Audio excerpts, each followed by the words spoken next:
সেলিব্রিটির জীবন কতটা ব্যক্তিগত, কতটা জনগণের? আজ এই সোশ্যাল মিডিয়ার আমরা সবাই রাজা, আমাদের এই রাজা রাজত্বের যুগে কতটা আমরা আসলে আমাদের ব্যক্তিগত জীবন নিয়ে চলতে পারি বা কতটা জনগণকে সামনে প্রকাশ করতে পারি? বোকাবাসীর আড্ডাখানে আমি সামিয়া রহমান আছি এই গল্প নিয়ে, এবং আমার সাথে যারা আছেন পরিচয় করে দিচ্ছি। আমার সাথে আছেন কোনাল, আমার সাথে আছেন ইরেশ জাকের এবং আছেন গাউসুল আলম শাওন। আপনাদের সবাইকে অনেক ধন্যবাদ। আগে একটু জানতে চাই, আপনারা নিজেদেরকে কতটা সেলিব্রিটি বলে মনে করেন? আপনি এই প্রশ্ন যখন ডিরেক্টলি কাউকে জিজ্ঞেস করবেন, কেউ পৃথিবীর কোনো মানুষ নাই মানে কোনাল কি সেলিব্রিটি মনে করেন না নিজেকে? আমি তো সেলিব্রেটেড না। আমি কেন শাকিব খান বলবে অবশ্য। শাকিব ভাই জেনুইনলি মানে বলতে পারে, যদি না বলে তখন, কিন্তু বেশিরভাগ মানুষকে নিজেকে বলবে না আমি নিজেকে সেলিব্রিটি মনে করি। আচ্ছা যাক, আমি একটু কোনাল জিজ্ঞেস করি, সেলিব্রিটি নিজে মনে করছো না হয়তো বিনয়ের খাতিরে, কিন্তু জনগণ তোমাকে যে মানুষ যাদেরকে চিনে, আপনি সিনেমার পর্দায় চলে এসেছেন, আপনারা কাজ করছেন সমানে, জনগণ আপনাদেরকে চেনে। হ্যাঁ, ন্যাশনাল অ্যাওয়ার্ড পাওয়া মানুষ, তো ডেফিনেটলি সেলিব্রিটি আপনারা হয়ে গেছেন বা অনেকদিন ধরেই আছেন। আসলে কতটা জীবন আমরা মানুষের সামনে প্রকাশ করব, বা কোনাল কবে কার সাথে ব্রেকআপ হচ্ছে, কোথায় বিয়ে হচ্ছে, কার সাথে বিয়ে হচ্ছে, আবার বিয়েটা কবে ভাঙবে, মানুষের অনেক বেশি কৌতূহল থাকে। কিন্তু কতটা কৌতূহলের আসলে আমরা প্রকাশ করবো বা নিজেদের কতটা, বলা হয় না যে একদম আড়াল নেই, সব কিছু মানুষ জেনে যাচ্ছে, এরকম কোনো রকম অনুভূতি আছে? জানি না, আমার কাছে তো খুব মনে হয় যে আসলে মানে এগুলো মানে যতটুকুই লোকে চেনে, যতটুকুই অল্প বিস্তর লোকে চেনে, সেটাকে খুব সিরিয়াসলি না নেওয়াটাই ভালো। ইজিলি নিতে পারলে আমার ধারণা এটা সহজ হয়। শাওন ভাই খুব এখন টেলিভিশনের সামনে যখন অন এয়ারে থাকেন খুব ভদ্রভাবে বলতে থাকেন। অ্যাকচুয়ালি এটা না, ব্যাপারটা আমি বলি, যেমন ধরো কোনাল, যেমন আমি বলি, যখন আমি কনসিভ করেছিলাম ডক্টরের কাছে গেছি, আলট্রাসোনোগ্রাম করা হচ্ছে, ডক্টর আলট্রাসোনোগ্রাম করতে করতে হঠাৎ করে তিনি খেয়াল করলেন যে আমার চেহারাটা চিনলেন, যেহেতু আমি নিউজ পড়তে পড়তে অনেক মানুষের কাছে, মানে কোনো সেলিব্রিটির কিছু না, কিন্তু মানুষ রেগুলার দেখতে দেখতে একটা কমন চেহারা হয়ে যায়। তখন ডক্টর বললেন আচ্ছা আপনি অমুকে না, ক্যামেরার সামনে এসে না না ক্যামেরার সামনে বলেন না, তখন ডক্টর বললেন আপনি অমুক না, তখন আমার কিন্তু আলট্রাসোনোগ্রাম হচ্ছে পেটের মধ্যে। আমার কাছে মনে হচ্ছিল খুব এম্বারেসিং একটা সিচুয়েশন ওই মুহূর্তে, না পারি আমি উঠতে বসতে, না পারি আমি কিছু করতে। এরকম কোনো অভিজ্ঞতা আছে কোনাল? অভিজ্ঞতা বিয়ের আগে আমার টু বি হাজব্যান্ডকে নিয়ে ঘুরতে গেলে কেউ দেখে ফেললে এটা খুবই এম্বারেসিং ছিল, why are you two together. But then আমার মনে হয় কতটুকু রিভিল করব, কতটুকু আমি প্রাইভেট করব, এটা ডিপেন্ড করে আমি পাবলিক ফিগার হয়ে কতটা রেসপন্সিবল। মানে আমি যেই জায়গাটুকু চাইবো না, আমার একটা কাজ, আমি যদি পাবলিক ফিগার হই, অনেকটা কিন্তু এফেক্ট করে মানুষের ভাবনা চিন্তার উপর। মানে আমি তোমার সম্পর্কে একটা ইমেজ তৈরি হয়ে গেছে, সেই ইমেজের বাইরে তুমি কিছু করতে পারবে না, এরকম কিছু একটা? না না, সেটা না, মানে যে পাবলিক ফিগার হবে আমার মনে হয় তার কিছু রেসপন্সিবিলিটি থাকে, সেগুলো এক জায়গায়, কিন্তু আমার প্রাইভেট লাইফটা আরেক জায়গায়। সেটা রেসপন্সিবিলিটির দিকে আমি নিব না, মানে দুটাকে দুই রকম, দুই দিক আলাদা। তাহলে দুটোর মধ্যে ব্যালেন্স হবে কিভাবে? তুমি রেসপন্সিবিলিটি করে অনেক কিছু মেনটেন করছো, কিন্তু তোমার ব্যক্তিগত জীবন সেটা বলছে না, ব্যালেন্সটা করবে কিভাবে? ওইটাই তো ইকুয়ালাইজার, যারা ব্যালেন্স করতে পারে দে আর গুড, যারা পারে না। এই ব্যালেন্সে কি আদৌ কোনো ব্যাপার আছে? আপনি হয়তো ব্যক্তিগত জীবনে খুব হই হুল্লোড় করে বেড়ান, ফ্রেন্ডদের সাথে হ্যাং আউটে চলে যান, কিন্তু আপনি খুব সিরিয়াস একটা মুড নিয়ে আপনি মিডিয়ার সামনে আসছেন, তখন দুটোর মধ্যে ব্যালেন্স করবেন কিভাবে? মানে ব্যালেন্সটা করতে হবে, এইটাই আমি জিজ্ঞেস করছি, ব্যালেন্স করতে হবে কেন বা ব্যালেন্স করবেন কিভাবে? আমার ধারণা সেটা বলেনি। হ্যাঁ, আমি এটা বলিনি। ও বলছে যে পাবলিক ফিগার হিসেবে এক ধরনের রেসপন্সিবিলিটি আছে, আমি কেমন বিহেভ করব, সো আমি যেন সেটা যেন অন্যকে যেন এটা নেগেটিভলি ইম্প্যাক্ট না করে, সেটা তো অবশ্যই সত্য। আর যেটা আপনি বললেন এটা সম্ভব না আমাদের পক্ষে আসলে, মানে আমাদের দুটো চেহারা মেনটেন করা, এনিওয়ান হচ্ছে public figure. I don't think আপনাদের সব আচরণে আসলে ইন্ডালজ করাটা আমার মনে হয় না ঠিক, কারণ আসলে it's true, end of the day মানে আমার তো আপনার এরকম কোনো অভিজ্ঞতা নাই যে এরকম কোনো বিব্রতকর পরিস্থিতির মধ্যে পড়তে হয়েছে, যে আপনি হয়তো চাইছেন? সেই গল্পগুলোই শুনতে চাইছি। ওটা গল্প শুনতে হবে কেন? না তা না, লোকে চিনে ফেলে, লোকে আমার খুব এম্বারাসিং, আমি জানি না, আমি বুঝতে পারি না এই মুহূর্তে হয়তো আপনি খারাপ কাজ করছেন। আমাকে যেন অনেকেই যখন কেউ বলে যে আপনি ওরকম, জি না উনি আমার জামজ ভাই, আমি তাই বলি। আসলে আমি মাথা চুলতে সবাইকে একরকম লাগে, তো উনি আর আমি জমজ, ও আমার মানে 12 ঘন্টার ছোট, এরকম বলে আমি অনেকবার এরকম বলে চেষ্টা করেছি, পারপর সবসময় পারপর যায় না, কিন্তু দ্যাটস আ ফান। ফরিদি মামা করেছিল এটা, মানে কি নাটক? যমজ ভাই জিনিসটা আচ্ছা আচ্ছা, মানে এগুলো তো করে, তার মানে এটা তো করতে হয়। মানে এটা উনি করতেন ব্যক্তিগত জীবনে?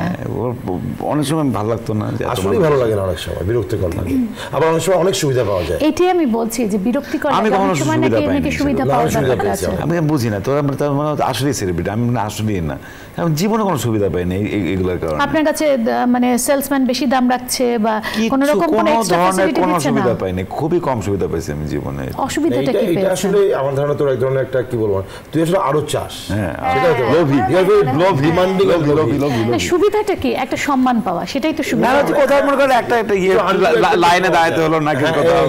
ওই অ্যাডভান্টেজটা পাওয়া এই যায়, undue ওই advantage-টা পাওয়া যায়, অ্যাডভান্টেজটা পাওয়া এটা মাঝে যায়। মাঝে ভালোই লাগে, ঠিক না? বুঝি কোথায় সবসময়। বিরক্ত লাগে তাহলে?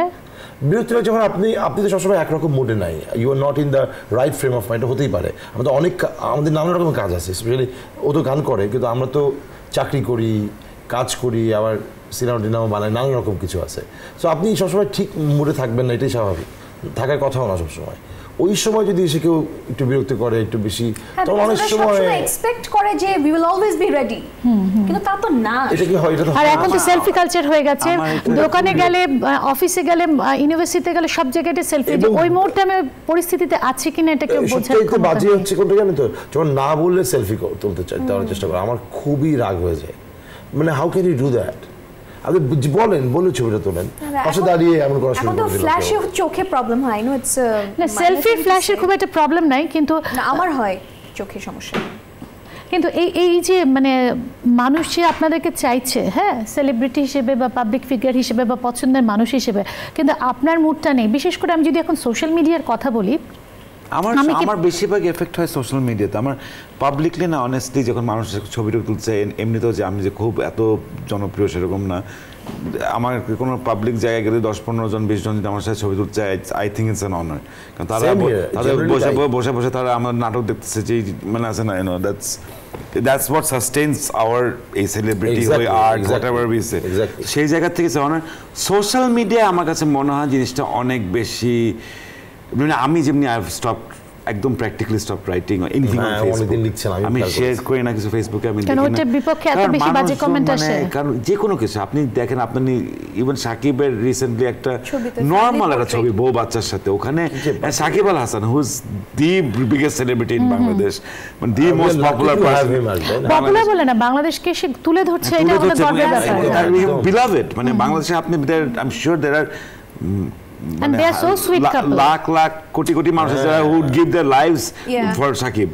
সেই জায়গায় সাকিবেরও যেরকম যেভাবে মানে দ্য কাইন্ড অফ যেসব কথাবার্তা লেখা হয়েছে আনবিলিভেবল, এবং ওই জায়গায় যেমনি আমি এখন নিজেকে কোনো ধরনের আমার নিজের ব্যক্তিগত মতামত, কোনো ওপিনিয়ন, তাহলে আমি এখানে একটু প্রশ্ন করি, আমি কিন্তু আমার ফ্যামিলিকে খুব প্রোটেক্ট করে রাখি সোশ্যাল মিডিয়াতে। আমি খুব নর্মাল ছবি, বাবা মা আমি নানি মা, এটা ছাড়া আমাদের কোনো ব্যক্তিগত মোমেন্ট, কোনো বিদেশে গেলে কোথাও এনজয় করতে গেলে কিচ্ছু ছবি দিই। আমি আমার ফ্যামিলির সাথে আমি I am having a good time, আমার ফ্যামিলির সাথে I am very thankful for that. একটা মানুষ যদি সেটা একদম জাজ করে বড় দে বাইবেলে লেট দেব।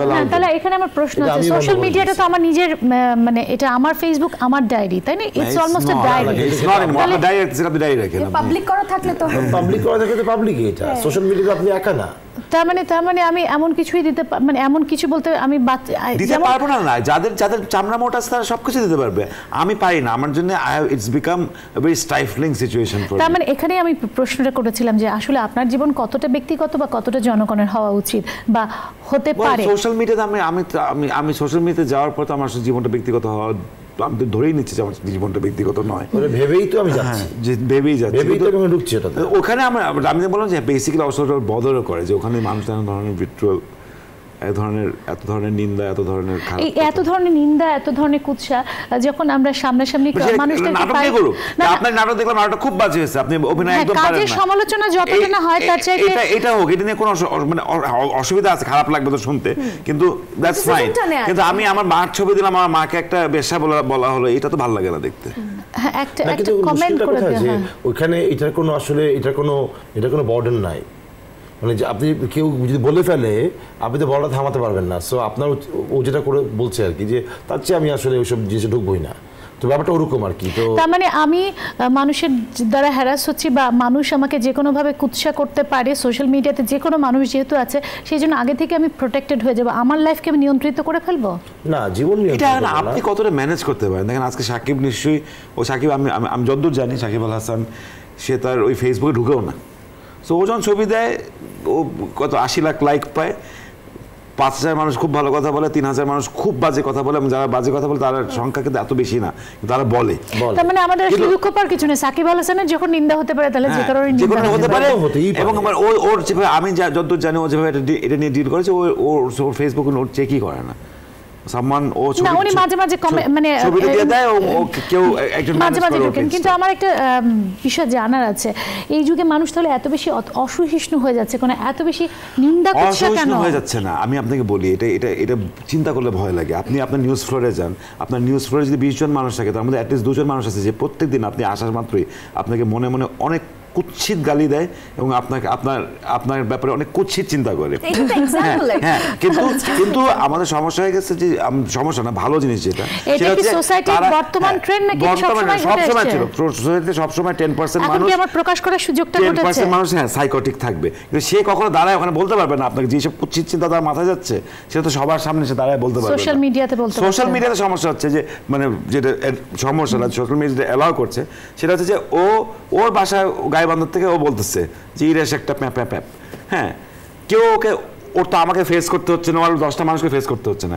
যেই আচরণটা আমাদের সাধারণ সমাজে অ্যাকসেপ্টেবল, মানে গ্রহণযোগ্য হতো না, সেই আচরণটা এখন ও খুব আরামসে করতে পারছে। গ্রহণযোগ্যতার কথাটা ওর মাথায় রাখতে হচ্ছে না, স্ক্রিনের পেছনে তো, so doesn't have to worry. ওর কাছে ম্যাটার করে না সেটাই। আরেকটা হচ্ছে কি যে আসলে লিখিত শব্দের যে এক ধরনের একটা পবিত্রতা ছিল আর কি, সেটা নাই, ওটা আর এক্সিস্ট করে না, ওটা চলে গেছে। না, আমরা যেমন ছোটবেলায় মনে করতাম যে ছাপার অক্ষরে যা কিছু লেখা হয় সবই সত্য, যখন পড়াশোনা করতে শিখলাম তখন বুঝলাম যে কত বিকৃত বস্তু থাকে।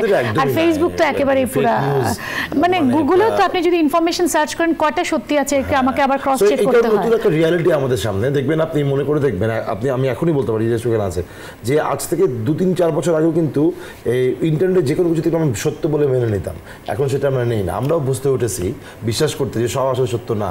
সেটা একটা নিউ রিয়ালিটি কিন্তু আমাদের সামনে।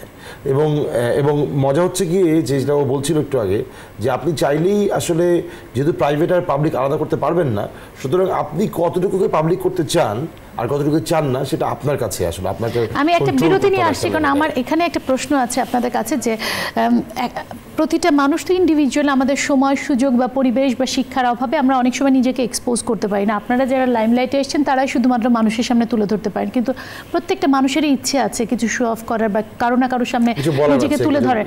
সোশ্যাল মিডিয়া বোধ সেই সুযোগটা করে দিয়েছে, কিন্তু সেই সুযোগটা করে দেওয়ার ফলে আমি যখন আমার দুনিয়াতে তো আমি রাজা, সেই রাজা হয়ে আমি বাকি সবাইকে প্রজা বলে বোধহয় মনে করছি। আমি এখানে আসছি সেরকম ঘটনা ঘটছে কিনা, যার জন্যই এই ব্যক্তিগত জীবন কতটা আসলে পাবলিক হয়ে আমরা নিজেরা হ্যারাসমেন্টের শিকার হচ্ছে। একটা বিরতি নিয়ে আমি ফিরছি, বোকা বাক্সের আড্ডাখানে ফিরে আসছি একটু পরেই।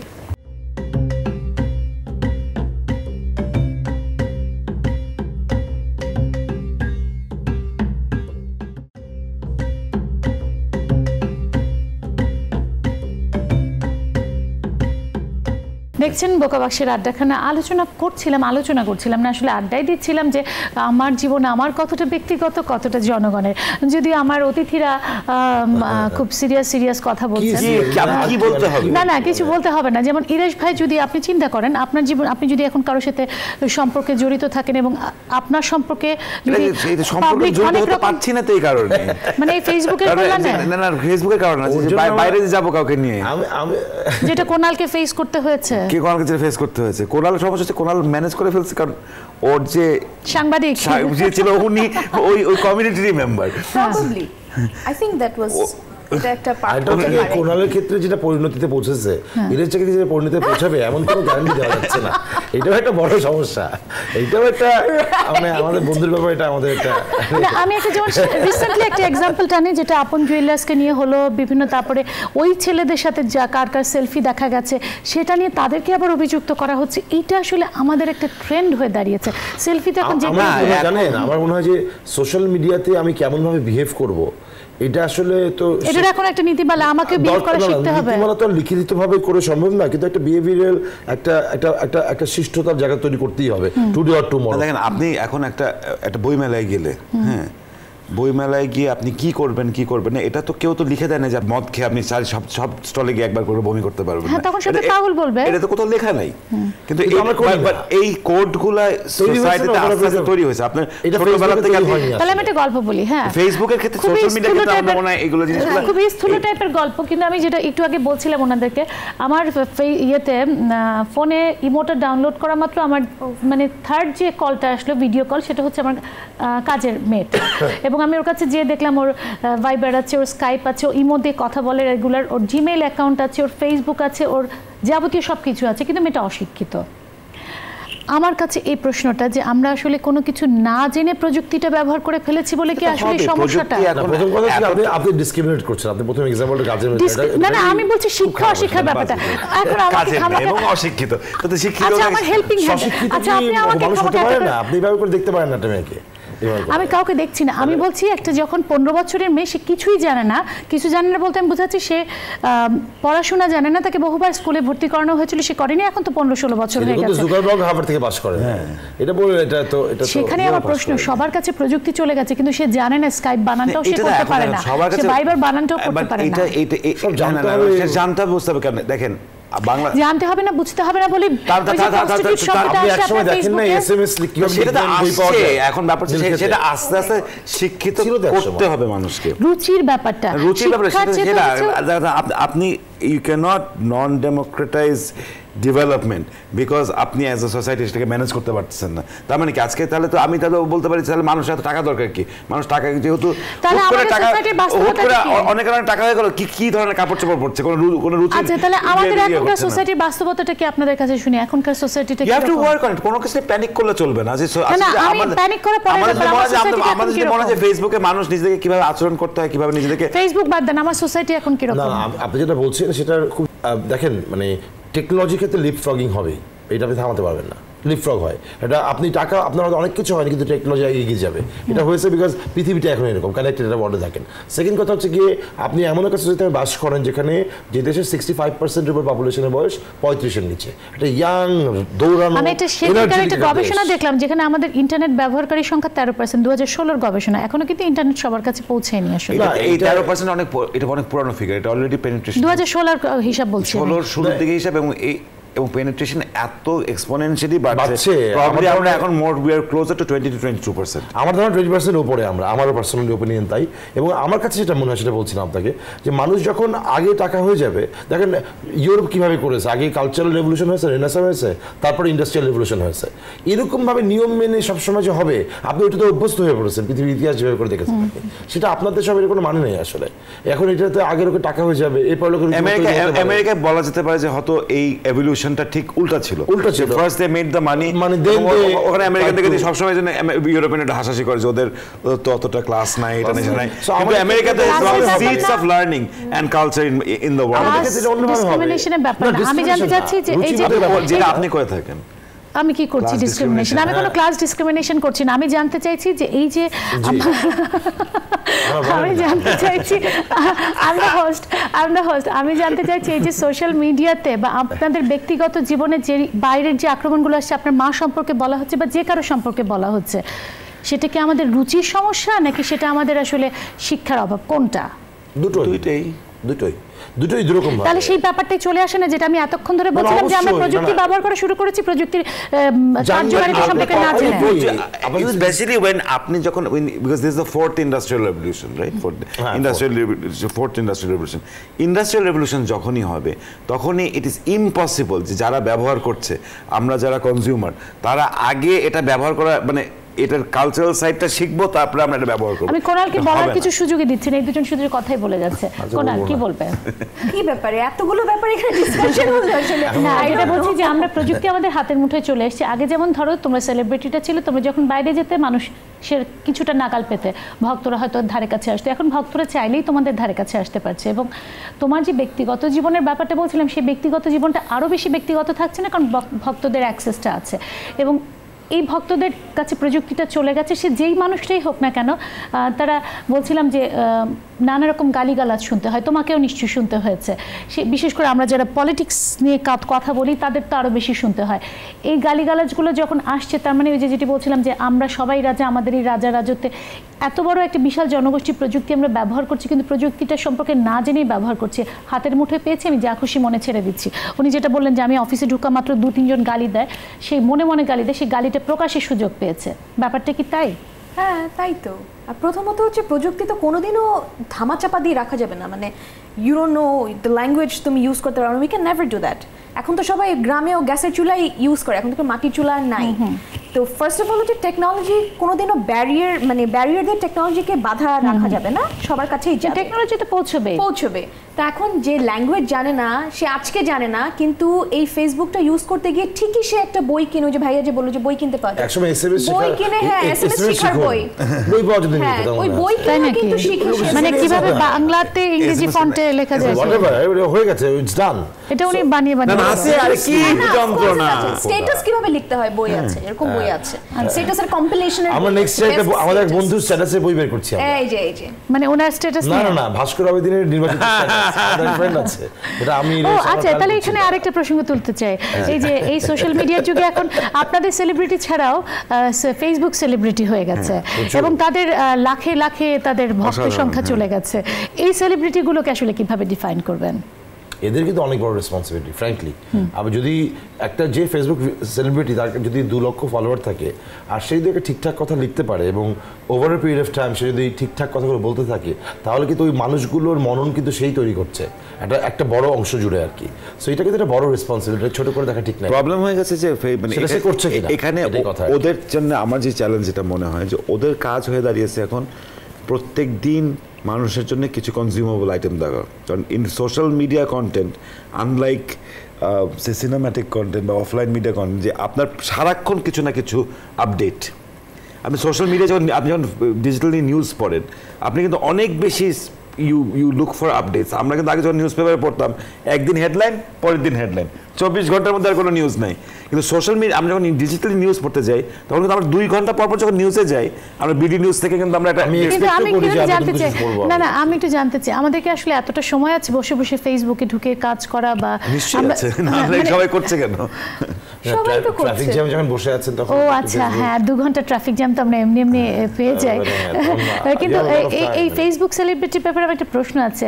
আমরা মানুষ কি আসলে জন্মগতভাবে সবসময় একটা নেতৃত্ব চাই, একটা নির্দেশনা চাই, যার জন্য এই মাধ্যমে আসলে সেলিব্রিটি তৈরি হয়ে গেছে, যাদের কাছ থেকে আমরা নির্দেশনা বা আপডেট পেতে চাই? এটা ইউ আর রাইট। যে আপনি একটু আগে বলছিলেন ব্রেকের সময় যে আসলে মানুষ তো নিজেকে এক্সপ্রেস করতে চায়, যে আসলে আমিও কম না, আমারও কিছু বলার আছে।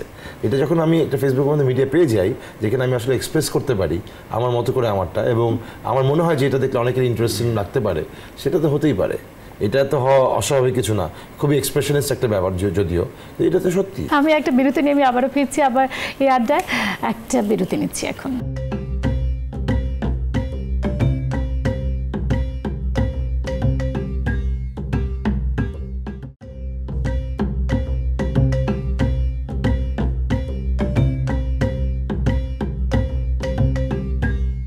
দেখছেন বোকাবাক্সি আড্ডাখানা, সামিয়া রহমান আছি আপনাদের সাথে। আমার সাথে আছেন কোনাল, ইরেশ জাকির এবং গাউসুল আলম শাওন, এবং আমরা কথা বলছিলাম আমাদের জীবন না সরি, আমার সাথে যারা আছেন সেলিব্রিটিরা, তাদের জীবন কতটা ব্যক্তিগত, কতটা আসলে জনগণের। এবং এখানে একটা ওই যে ফেসবুকের প্রসঙ্গে কথা উঠলো, বলছিলাম যে মানুষ নেতৃত্ব চায়, কিন্তু এই নেতৃত্ব কিন্তু অনেক সময় ভুল একটা নির্দেশনা দিয়ে থাকে। যেমন অনেক ফেসবুক সেলিব্রিটির আমরা স্ট্যাটাস দেখেছি, এমন সব কমেন্ট থাকে, তারাই যেমন যখন ওই বিশ্ববিদ্যালয়ের শিক্ষকদের আন্দোলন হলো, তখন দেখেছি প্রত্যেকে কী সব মতাদর্শ দিয়ে দিচ্ছে, যে বিশ্ববিদ্যালয়ের শিক্ষকরা কাজ করেন না, এই করেন না, নিজে বিশ্ববিদ্যালয়ের শিক্ষক বলেই গায়ে লেগেছে। আমরা এমনি শিক্ষক হয়ে যাই, ফার্স্ট ছাড়াই শিক্ষক হয়ে যাই, আমরা এমনি প্রমোশন পেয়ে যাই। মানুষজন না জেনে এখন কমেন্ট করে বসছে, ব্যাপারটা কিরকম হয় না? এবং এই নির্দেশনাটা তখন আমাকে ভুলভাবে গাইড করে না? আমেরিকায় প্রায় আপনি এটা খুব সিম্পলিস্টিক হয়ে যায়, আমেরিকায় কিন্তু social media was a big factor behind electing someone like Donald Trump.